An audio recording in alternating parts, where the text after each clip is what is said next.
పరిస్థితుల్లో కోర్టు నుంచి స్పష్టమైన తీర్పు కోసం వేచి చూస్తున్నాం అధ్యక్ష. రామారావు అధ్యక్ష, గౌరవ మంత్రి గారు తమ సమాధానంలో సుమారుగా 409 కోట్ల వరకు జరిగిందని చెప్పారు. ఇది పర్యాటక శాఖ అధీనంలో ఉన్న పాత భవనాలను కూల్చేసి ఒక లావిష్గా సుమారుగా 400 కోట్ల పైన ఖర్చుతో కొత్తగా ఈ భవనాలు కట్టడం అనేది ఎంత కాంట్రవర్సీ ఉందో రాష్ట్ర ప్రజలందరికీ కూడా తెలుసు. పర్టికులర్గా విశాఖపట్నంలో దీనిలో 7 భవనాలు కట్టారు అధ్యక్ష. 7 భవనాల్లో ఏ ఒక్క బ్లాక్ కూడా అసలు ప్రయోజనం ఏంటో కూడా తెలియని పరిస్థితి. దానిలో ఒకటి ప్రెసిడెన్షియల్ సూటు, ఇంకో 2 విల్లా సూట్స్, మిగిలిన 4 బిల్డింగ్లు కూడా భవనాలు కూడా కొంత దూరంగా సముద్రానికి అభిముఖంగా కట్టారు. దీనిలో ఈ భవనాలన్నీ కూడా చూసినట్టయితే వ్యక్తిగత వినియోగానికి కట్టుకున్న భవనాలాగే కనిపిస్తుంది. రామారావు మీరు అడిగిన ప్రశ్న ఏంటి? మీరు ఏమడిగారు? అందులో దానికి కూడా వస్తాను అధ్యక్ష. మీరు అడిగిన ప్రశ్నకి అనుబంధం ప్రశ్న అడగండి. భవనాలు మీరు డిబేట్ వెళ్ళకండి. కదా, మీరు సబ్జెక్ట్ డిబేట్ అవ్వకండి చెప్పాలా ప్లీజ్. సబ్జెక్ట్ డిబేట్ అవ్వకండి. మీరు అడిగిన దాని మీద మంత్రి గారు చెప్పారు, మీరు అనుమతులు ఉన్నాయన్నారు, దానికి సంబంధం లేవంటే చెప్పండి, అంతే తప్ప. అనుమతులు ఇచ్చిన చోట కూడా ఏ ఒక్క భవనం కూడా అనుమతుల ప్రకారం నిర్మాణం జరగలేదు. అది అడగండి. ఏ ఒక్క భవనం కూడా అనుమతుల ప్రకారం నిర్మాణం జరగలేదు. నేను గౌరవ మంత్రి గారిని అడుగుతున్నాను, అసలు ఈ భవనాలు దేనికి కట్టారు, దేనికి వినియోగిస్తారని చెప్పి నేను గౌరవ మంత్రి గారిని అడుగుతున్నాను. అడగండి. తర్వాత భవన నిర్మాణాలు కూడా ఏ ఒక్కటి కూడా అనుమతుల ప్రకారం జరగలేదు. ఇంకొక అనధికారంగా ఉన్న విషయం ఏంటంటే, ఇందులో చెప్పనివ్వండి పూర్తిగా. ఇందులో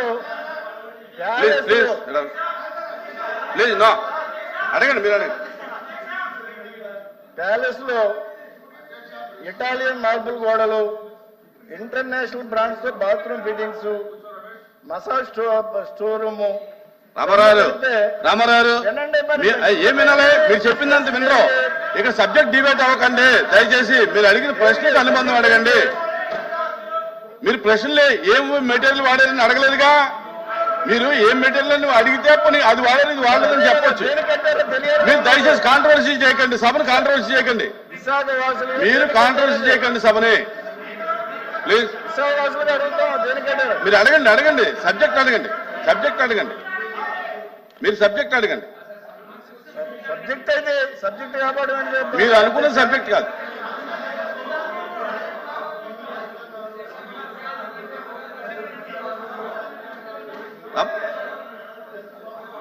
అధ్యక్ష, మీరు అడిగిన ప్రశ్న చూసి దానికి సప్లిమెంటరీ అడగండి. ఇందులో ప్యాలెస్ లో సోకుల కోసం 120 కోట్లు ఖర్చు పెట్టారు అధ్యక్ష. సోకుల కోసం 120 కోట్లు ఖర్చు పెట్టారు. దేనికొందో ఇక్కడ చెప్పారు కదా, దేనికొందో ఇటాలియన్ మార్బుల్ గోడలు దేనికి కట్టారు. సభ్యుడు మాట్లాడేటప్పుడు అనవసరంగా డిస్టర్బ్ చేయడం కరెక్ట్ కాదు అధ్యక్ష. సభ్యుడు మాట్లాడేటప్పుడు అనవసరంగా డిస్టర్బ్ చేయడం కరెక్ట్ కాదు. ప్లీజ్ మాధవ్ గారు కూర్చోండి. నాయుడు గారు కూర్చోండి. చిరంజీవి గారు కూర్చోండి. రామారావు గారు అడగండి. ఇంత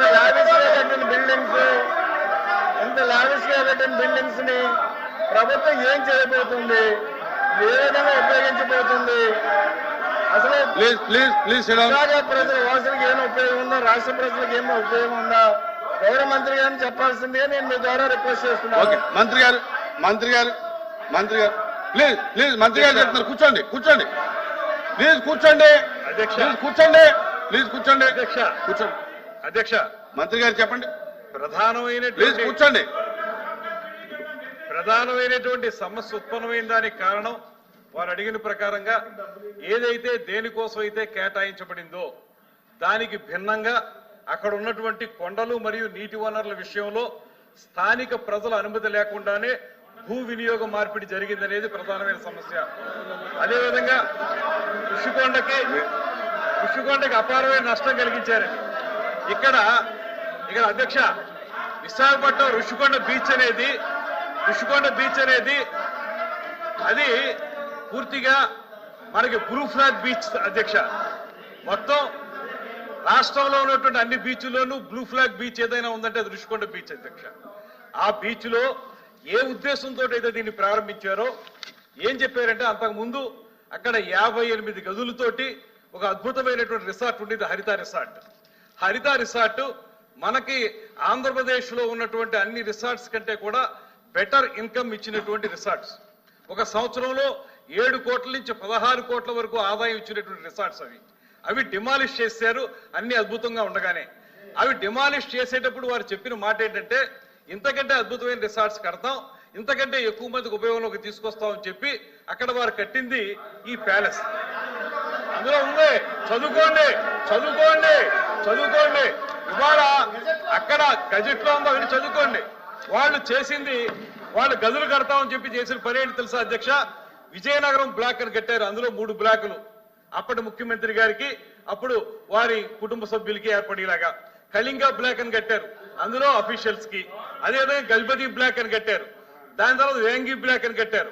ఇవన్నీ కూడా 7 బ్లాకులు కట్టి 7 బ్లాకుల్లో మొత్తం అన్ని కలిపి మనకు రూములలో వేడే. మేము ప్రత్యక్షంగా చూసాం.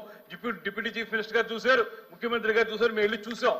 వీళ్ళు చెప్పిన మాట, వాళ్ళు ఆ రోజున అప్లికేషన్ పెట్టినప్పుడు విని సావధానంగా వినండి. ఇప్పుడు అప్లికేషన్ పెట్టినప్పుడు వారు చెప్పిన మాట, దీన్ని బెటర్ రిసార్ట్ గా చేస్తామని చెప్పి చివరిలో ఒక జీవో ఇచ్చారు అధ్యక్ష. ఆ జీవో ఇచ్చినప్పుడు దీన్ని ముఖ్యమంత్రి గారి యొక్క నివాసం కోసం జీవో నెంబర్ కూడా చెప్పాను. కమాన్ రండి తీసుకుందాం. జీవో నెంబర్ లో చెప్పింది ముఖ్యమంత్రి గారికి నివాసం కోసం, క్యాంప్ ఆఫీస్ కోసం కట్టుకుంటామని చెప్పారు. అదేవిధంగా మంత్రులు ఎవరైనా అక్కడికి వచ్చినప్పుడు ఉండడానికి కడతామని చెప్పారు. వచ్చిన ఒరిజినల్ అప్లికేషన్ లో ఏం చెప్పారు? మేము మంచి రిసార్ట్స్ కడతాం, ఇంతకంటే అద్భుతంగా చేస్తామని చెప్పి ఈ రకంగా చేశారు. ఇందులో మొత్తం అన్ని కలిపి వాళ్ళు ఖర్చు పెట్టింది 481 కోట్ల రూపాయలు ఖర్చు పెట్టి, దీంట్లో బాత్ టబ్ ఉంది అధ్యక్ష 12 లక్షల రూపాయలు. అవి మొత్తం మీరు తీసుకుంటే లోపలికి వెళితే ఇంద్రభవనం అధ్యక్ష, ఇంద్రభవనం. మీరు నిజంగా జెన్యూన్ గా చెప్పిన ప్రకారం చేసుంటే ఎందుకు మీరు అందరినీ రానివ్వలేదు? మీకు ఆ రోజు ఒక సామెత ఉంది అధ్యక్ష, ఒక సామెత చెప్తాను. ఇది ఎంత వైలేషన్ అంటే స్పష్టంగా వైలేషన్ అధ్యక్ష. మీరు జీవో నంబర్ ఇస్తాను మీకు, వాళ్ళు పెట్టిన అప్లికేషన్ మీ టేబుల్ మీద పెడతాను. ఆ అప్లికేషన్ కానీ జీవో నెంబర్ కానీ చూడండి, ఎక్కడా కూడా పొంతం లేదు. మంత్రి గారు ఆ రోజు వ్యవస్థ చిన్నభిన్నం అయిపోతే ఆ రోజు మనకి నిర్మాణం ఏదంటే ఓం మహానగరం తగలకపోతుంటే ఫిడేలు వాయించినటువంటి నియోజకవర్గలాగా వ్యవస్థ సర్వనాశనం అయిపోతుంటే ఇంత డబ్బు ఖర్చు పెట్టి తన సొంత భవనం కోసం అలా ఆఫీస్ రూమ్ ఒక టెన్నిస్ కోర్ట్ అంత ఉంటుంది అధ్యక్ష. ఆయన ఆఫీస్ రూమ్ ఒక టెన్నిస్ కోర్ట్ అంత ఉంటుంది. ఇవన్నీ ఖర్చు పెట్టి ఎవరి డబ్బులు, ప్రజా డబ్బుల్ని ఇలా మోసం, ఇంకా సిగ్గు లేకుండా ఏ రకంగా మాట్లాడతారు, ఏ రకంగా అడుగుతారు వీళ్ళు, ఏ రకంగా ప్రశ్నిస్తారు? ఇంత అన్యాయం చేసి ఇవాళ జీవోలన్నీ ఉన్నాయి. పెడతాను నేను, వాళ్ళు చూసుకుని చదువుకోనండి, సమాధానం చెప్పుకోనండి.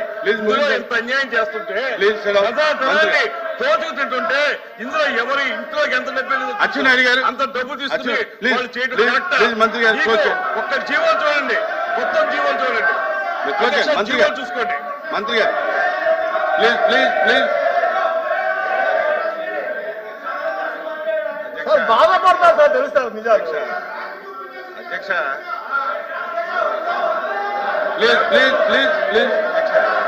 ప్లీజ్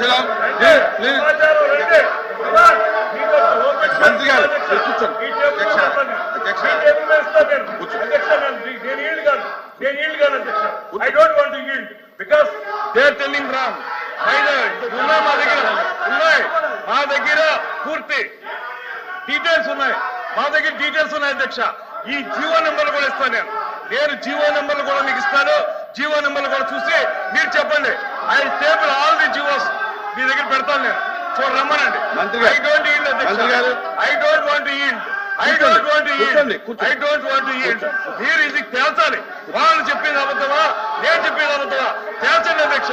అధ్యక్ష, వాళ్ళు చెప్పింది అబద్ధమా, నేను చెప్పింది అబద్ధమా జీవో నెంబర్లు చూపిస్తారు. రమ్మనండి, మంత్రి గారు రమ్మనండి, ఓపెన్ డిబేట్ కి రమ్మనండి. వాళ్ళకి దమ్ముంటే ఓపెన్ డిబేట్ కి రమ్మనండి. Please please please please please మంత్రి గారు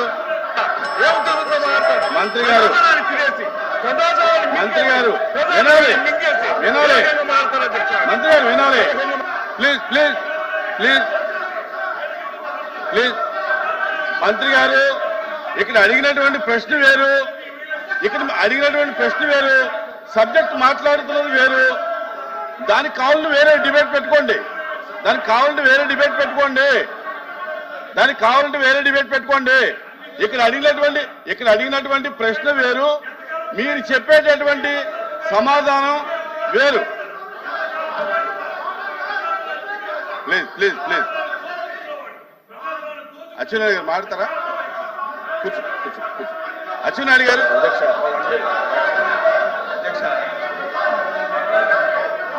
ప్లీజ్ ప్లీజ్ ప్లీజ్ మీరు రండి, ఒకసారి రండి, రమ్మనండి. Please please please coach committee వేయండి, వాళ్ళు కూడా తెలుసుకోమనండి, వాళ్ళు కూడా తెలుసుకోమనండి. అచ్చెన్నాయుడు గారు అధ్యక్ష కూర్చోండి కూర్చోండి. రాంగోపాల్ రెడ్డి గారు కూర్చోండి, రాంగోపాల్ రెడ్డి గారు కూర్చోండి కూర్చోండి, మీరు కూడా కూర్చోండి కూర్చోండి. రమేష్ గారు మాధవ్ గారు కూర్చోండి ప్లీజ్ ప్లీజ్. భాషా గారు కూర్చోండి. శ్రీకాంత్ కూర్చోండి. అధ్యక్ష అది వీళ్ళు చూస్తే ఈ రకంగా మాట్లాడరు అధ్యక్ష. అధ్యక్ష మంత్రి గారు వినండి. అచ్చెన్నాయుడు గారు సూటిగా అధ్యక్ష కాదు, అచ్చెన్నాయుడు గారు ఒక్క నిమిషం కాదు. ఇవాళ అడిగినటువంటి ప్రశ్నలు వేరు, సబ్జెక్టు డిబేట్ అయింది. మీరు కాదు ఇక్కడ అడిగినటువంటి ప్రశ్న అయితే అధ్యక్ష ఒకవేళ దానికి కావాలంటే వేరే డిబేట్ నేను అధ్యక్ష నేను అధ్యక్ష ఎవరిని విమర్శించదలుచుకోలేదు. ఇప్పుడే కాదు, ఎప్పుడు విమర్శించను కూడా, ఉన్న వాస్తవాలు చెప్పాలి. ఆ రోజు అధ్యక్ష మాట్లాడుతుంటే అధ్యక్ష అరే మంత్రి గారు మాట్లాడు, గౌరవ మంత్రి గారు మాట్లాడుతుంటే కూర్చోండి అమ్మా. అధ్యక్ష అది కూర్చోండి అధ్యక్ష అది వీళ్ళు చూస్తే ఈ రకంగా మాట్లాడరు అధ్యక్ష. అది కన్స్ట్రక్షన్ అయినన్ని రోజులు అధ్యక్ష, కన్స్ట్రక్షన్ అయినన్ని రోజులు ఎవరైనా సరే ఈ రాష్ట్రానికి మీరు నూర్చుంటారా? ఎవరైనా ఒక ప్రభుత్వం ఈ రాష్ట్రానికి మంచి జరుగుతున్నటువంటి ఏదైనా ఒక ప్రాజెక్ట్ గాని ఒక కార్యక్రమం చేస్తే దాపరకం పెట్టదు అధ్యక్ష. అది ఎప్పటికప్పుడు చెప్తుంటది. అది కన్స్ట్రక్షన్ అయిన రోజులు అధ్యక్ష ఎవరిని చూపించలేదు. ఆ రోజు సాక్షాత్తు మున్సిపల్ అడ్మినిస్ట్రేషన్ మినిస్టర్ గా ఉన్నటువంటి బొత్స సత్యబాబు గారు కూడా చూశారని నేను అనుకోవట్లేదు అధ్యక్ష. మొత్తం తార్పన్లు కట్టి మొత్తం అది ఒక పక్క పెట్టండి అధ్యక్ష. అది మేము ఎందుకు అంటున్నామంటే బిల్డింగ్లు అధ్యక్ష, బిల్డింగ్ నేను ఆ రోజు అధ్యక్ష ఆ రోజు నేను సభలో ఉన్నాను. లాస్ట్ మున్సిపల్ అడ్మినిస్ట్రేషన్ మినిస్టర్ గా సత్యబాబు గారు ఉన్నారు, నేను కూడా శాసనసభ్యుడిగా సభలో ఉన్నాను. 4 రోజులు అధ్యక్ష ఉపన్యాసం చేశారు. ఏంటని, ఏదైనా ఒక ఎస్ఎఫ్టీ కడితే 4,000 రూపాయలు కడతారు, లేకపోతే 4,500 కడతారు. ఆ రోజు వినండి చెప్పనివ్వండి, రికార్డ్ అవ్వాలి అధ్యక్ష. మేము ఎందుకు ఇంత కరప్షన్ ఎందుకు జరిగిందంటే అధ్యక్ష, ఆ వేళ సత్యబాబు గారు రికార్డ్స్ ఉన్నాయి, అసెంబ్లీలో రికార్డ్స్ ఉన్నాయి, ఇక్కడ రికార్డ్ 4,500 రూపాయలు కట్టవలసిన ఎస్ఎఫ్టీ ఆ రోజు మనం అసెంబ్లీ, శాసన మండలి, అదేవిధంగా సెక్రటేరియట్ మనం కట్టి ఇది 6,000 రూపాయలు చిల్లరకి ఎస్ఎఫ్టీ ఇచ్చేశారు. మొత్తం చంద్రబాబు నాయుడు గారు, నారాయణ గారు మొత్తం దోపిడీ చేశారని అధ్యక్ష 5 రోజులు అధ్యక్ష 6,000 రూపాయలు ఎస్ఎఫ్టీ కట్టినటువంటి శాసనసభకి 5 రోజులు మాట్లాడారు అధ్యక్ష. ఋషికొండ ఎస్ఎఫ్టీ ఎంత అధ్యక్ష? 26,000 రూపాయలు ఎస్ఎఫ్టీ పెంచి కట్టారు అధ్యక్ష. 26,000 ఎస్ఎఫ్టీ, 26,000. సిగ్గుపడాలి. చేసిన తప్పు చేసి చెప్పకుండా సిగ్గుపడాలి అధ్యక్ష. వీళ్ళు ఇంకా ఎదురుదాడి చేస్తున్నారు. సిగ్గుపడాలి. 480 కోట్లు అదే డబ్బు పేదవాడికి ఇల్లు కంటే 26,000 మందికి ఇల్లు కట్టించవచ్చు. 26,000 మందికి పేదవాడికి ఇల్లు కట్టిస్తే 26,000 మందికి కట్టించవచ్చు. దేనికి అధ్యక్ష? అదంట పర్యాటకం గురించి కట్టించారట. 5 రూముల అధ్యక్ష. ఒకటి ముఖ్యమంత్రికి, ఒకటి ఫ్యామిలీకి. అది చూస్తే అధ్యక్ష గుండె ఆగిపోద్ది అధ్యక్ష. ఎవరు చూడాలి? ఇంత కళ్ళ ముందు ఇంత డబ్బు అన్యాక్రాంతమైన దోపిడీ జరిగితే సిగ్గుపడాలి. మీకు కూడా, మీరు వస్తామంటే మీకు కూడా బస్సు వేసుకొని తీసుకెళ్లి చూపిస్తాం. అది చూస్తే ఒక్కడు కూడా మాట్లాడరు. ఇంత దారుణంగా 480 కోట్లు ప్రజా ధనాన్ని దుర్వినియోగం చేసి క్షమాపణ చెప్పవలసింది పోయి ఇంక ఎదురుదాడి చేస్తారు మీరా? ఎక్కడైనా ఈ ప్రపంచంలో ఎస్ఎఫ్టీ 25,000 కట్టింది ఎక్కడైనా ఉంది కదా చెప్పండి? 28,000 ఎస్ఎఫ్టీ ఎక్కడైనా ఉంది అధ్యక్ష? బాత్రూమ్ లో కమోడ్ అధ్యక్ష 13 లక్షలంట. 13 లక్షలంట. ఎక్కడైనా ఉందా? మంత్రి గారు మీరు ఇంకా సిగ్గుపడి మా ముఖ్యమంత్రి తప్పు చేశారని మీరు సిగ్గుపడకుండా మీరు ఇంక ఎదురుదాడి చేయడం ఇది భావ్యం కాదు. మీకు ఒకటే కోరుతున్నాను అధ్యక్ష, ఇవన్నింటితో చెప్తాం. అవసరం ఉంటే ఒక అరగంట సేపు చర్చించండి, చర్చ పెట్టండి. ఇంకా వాస్తవాలని మేము చెప్తాం. ఇది చాలా దారుణం అని చెప్పి కూడా ఈ సందర్భంగా తెలియజేసి మీరు ఎంత తక్కువగా ఈ విషయంలో ఉంటే అంత మంచిది. ఎప్పటికైనా సరే మీరు అది తెలుసుకోమని చెప్పి కోరుతున్నాను. ఎల్ఓపి గారు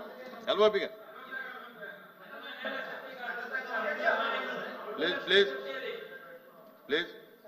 అధ్యక్ష, గౌరవ సభ్యులు మాట్లాడుతున్నప్పుడు దయచేసి సమయం పాటించాలి అధ్యక్ష. ఒక సభ్యులు అంటారు దమ్ముందా, ఒక సభ్యులు అంటారు రండి చూసుకుందాం, సిగ్గుపడాలి, సిగ్గుందా. ఇదేమి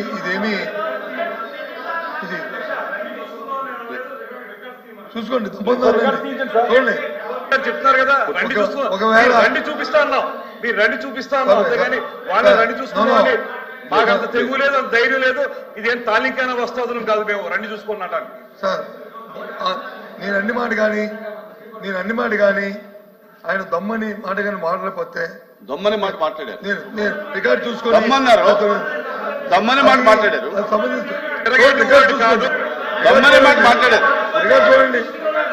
రికార్డు చూడండి. ఉంది ఒకటి దమ్మని మాట ఉంది. ఒకటి చూడండి. ఎందుకంటే సమయం ప్రశ్న యువతల సభ్యులు అడగలేదు కదా. ప్రశ్న ఎవరు అడిగారు? మీ సభ్యులు అడిగారు. అడిగితే ఆయన ఏం చెప్పారు అధ్యక్ష? సమాధానం నేను చెప్తున్నాను. ఎందుకు వాళ్ళందరూ అంత మూకుమ్మడిగా దాని మీద ఫ్యాక్ట్స్ చెప్తాను, మీకు చదివి అనిపిస్తాను. చూడండి, government have issued orders committee of officers transit accommodation setting up. Sir minister గారు నేను ఎల్ఓపి గారికి అవకాశం ఇచ్చాను. మీరు తర్వాత మీరు మాట్లాడండి. మీరు అలాగే ఇంటర్వ్యూని అయ్యి ఇబ్బంది పెడితే మాట్లాడండి. ఎల్ఓపి గారు మీరు అలా అభివృద్ధి సాధించారని చెప్పినట్టు చెప్తారు. జీవో ఇచ్చింది పబ్లిక్ డాక్యుమెంట్. అది కాదన్నది ఎవరు? వెనకంటే మాట్లాడుతున్నారు అధ్యక్ష. తప్పుదా? అన్ని మీరే మాట్లాడుకుంటారు. మీ మాట మాట్లాడలేదు. ఇక్కడ మాట్లాడలేదు. నో అధ్యక్ష.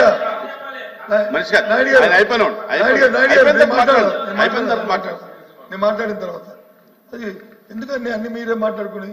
అధ్యక్ష, దయచేసి మొదటగా అలాంటి పదాలు వాడి అనవసరం బేజాలు పోవడం అనేది సమంజసం కాదనేది మీ ద్వారా నేను కోరుతాను అధ్యక్ష. ఒకటి. రెండోది ప్రశ్న ఏంటి అధ్యక్ష? అనుమతులు ఉన్నాయా లేదండి, అనుమతులు ఉన్నాయని మంత్రి గారి కమిటీకి చెప్పారు. చెప్పి మళ్ళీ ఆయన మాటల్లో అంటారు ప్రజల తాలూకు ఆమోదం లేకుండా ఎవరైనా బిల్డింగ్ ప్రభుత్వ బడికి భవనాలు కట్టినా ప్రైవేట్ భవనాలు కట్టినా ప్రజల ఆమోదం ఉంటుందా? ప్రజలతో పక్కింటో ఆ ప్రజలు అడుగుతారు అధ్యక్ష. మున్సిపల్ అడ్మినిస్ట్రేషన్ గవర్నమెంట్ దానికి కావాల్సిన పరిపాలన శాఖ దానికి కావాల్సిన పర్మిషన్ ఇస్తాయి, అది కడతారు అధ్యక్ష. దాంతోపాటు అది ప్రభుత్వ భవనం. ఇప్పుడు జీవో చూపెట్టారు, ఆ జీవోని ఎవరు కాదన్నారు, మేమేమి డిఫర్ అవ్వట్లేదే. ఎస్ ఎస్ ఎవరు డిఫర్ అవ్వట్లేదు. నేను రికార్డు డిఫర్ అవట్లేదు అన్నారు కదా, ఒప్పుకున్నా అన్నారు కదా on behalf of our party I'm record. నేనేమే కాదనలేదే, నేను చెప్తానమే. ఎస్ భవనాన్ని ప్రభుత్వ భవనాలుగా కట్టాము, దాన్ని ముఖ్యమంత్రి నివాసం కోసం వాడతాము, ప్రధానమంత్రి విడుదల కోసం వాడతాము, లేదా రాష్ట్రపతి విడుదల కోసం వాడతాము. ముందు అది ప్రభుత్వ భవనాలుగా దాన్ని కట్టాం.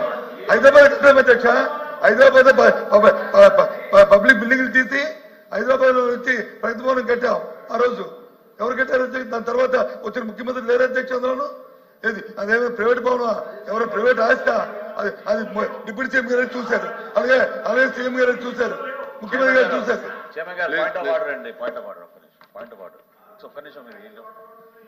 సార్ క్వశ్చన్ అవర్ లో మీరే మొన్న సభ జరుగుతున్నప్పుడు నిబంధన ఏర్పాటు చేశారు. మీరు సభ్యుడు రెస్క్యూకి రావాలి కదా సార్. మీరు ఏమండి చైర్మన్ గారు, మీరు సభ్యుడు యొక్క రెస్క్యూకి రావాలి కదా. అవును, ప్రశ్న అడిగింది రామారావు గారు. అవును, రామారావు గారికి సమాధానం చెప్తున్నప్పుడు అక్కడి నుంచి అంతమంది లేచి మళ్ళీ దానికి ఫర్దర్ గా వాళ్ళు ఈ విధంగా గలాటా చేస్తుంటే సార్ మీరు ఒక పక్కే చూసారు, రెండో పక్క కూడా చూడండి. ఇటుపక్క కూడా మాట్లాడుతున్నారు, ఏంటంటే ఇటుపక్క కూడా మాట్లాడుతున్నారు. మీరు నేను ఎవరికి అనుమతి ఇవ్వలా, దీని గురించి నేను ఎవరికి అనుమతి ఇవ్వలా, దీనికి సిగ్నేటరీస్ తప్ప ఎవరికి అనుమతి ఇవ్వలా అనేది ఈ ప్రశ్న పైన ఎల్ఓపి గారికి హక్కు ఉంటుంది, మంత్రికి హక్కు ఉంటుంది. ఈ ప్రశ్న పైన ఏమంటే మంత్రులకి ఎల్ఓపికి ఆ ప్రివిలేజ్ ఉంటుందండి. ఈ ప్రశ్న పైన చైర్మన్ గారు ఒక్క నిమిషం, ఈ ప్రశ్న పైన సుదీర్ఘమైన చర్చకి ప్రభుత్వం సిద్ధంగా ఉంది. శాసనసభలో కూడా గంట సేపు చర్చించాం. మీరు అనుమతిస్తే ఈ క్వశ్చన్ ని మీరు హాఫ్ అన్ అవర్ డిస్కషన్ గా మీరు ప్రభుత్వం తరఫు మేము ప్రపోజ్ చేస్తాం, పెట్టమనండి. సుదీర్ఘ డిస్కస్ చేద్దాం దాని గురించి.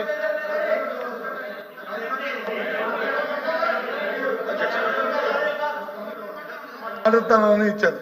ఇప్పుడు సార్ ప్రభుత్వ భవనాన్ని కడతారు సార్. అది వారు డిబేట్ ఎందుకు అవుతుంది, డిస్కషన్ ఎందుకు వెళ్ళారంటే వారు వచ్చి ప్రశ్నకి ఆన్సర్ కాకుండా ఉపన్యాసాలకు వెళ్ళారు కాబట్టి చెప్పాలన్న ఉద్దేశంతోనే చెప్పాను, మాట్లాడుతాను తప్ప లేకపోతే నేను మాట్లాడే సందర్భం కాదు.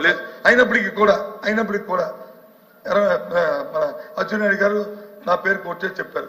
సభలో చర్చ జరిగింది, వాస్తవం. ఆ రోజు ఇదే భవనాన్ని వాళ్ళ ఈ భవనం గురించే చర్చ జరిగింది. ఎంత కట్టారు తెలుసా అధ్యక్ష? రికార్డులో చూసుకోమని ప్రభుత్వం వాళ్ళ దగ్గర 14,000 రూపాయలు స్క్వేర్ ఫుట్. చూసుకోండి, 6,000 కాదు, 14,000 చూసుకోండి. ఇది స్క్వేర్ ఫుట్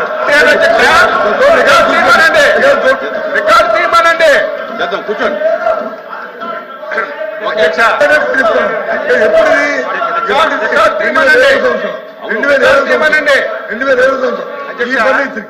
ఈ ఫర్నిచర్ తో నాయుడు గారు నాది అయిపోయిందని మాట్లాడుతుంది, నాకు అయిపోయింది, నాది అయిపోయిందని మాట్లాడు. నేను తప్పు మాట్లాడితే మీరు సత్యం రికార్డులు అంతా రికార్డ్ అవుతుంది. ఏది మనం కూడా సీనియర్ సభ్యులం కాబట్టి తప్పు మాట్లాడి రికార్డులో తొలగిస్తే లేదు ఇంకోటి మాట్లాడితే మనం తలదించుకోవాల్సి వస్తుంది.